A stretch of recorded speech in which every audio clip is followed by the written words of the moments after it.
रुपए लीटर होता।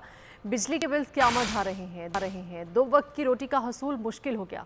सारे मसाइब की वजह चेयरमैन पीटीआई है। हमजा शहबाज का कसूर में जलसे से खिताब। शहबाज शरीफ साहब IMF के साथ दोबारा मुआहदे को उस्तवार न करते, यही पेट्रोल जो आज 323 रुपए लीटर है, ये कई हजार रुपए लीटर होता।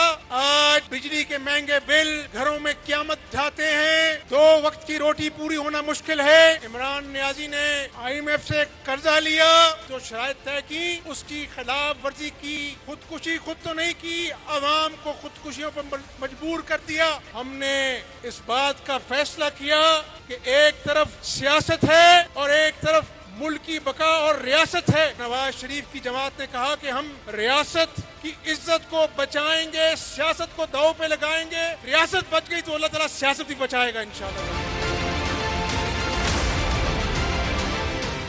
अभी बराह रास्त आपको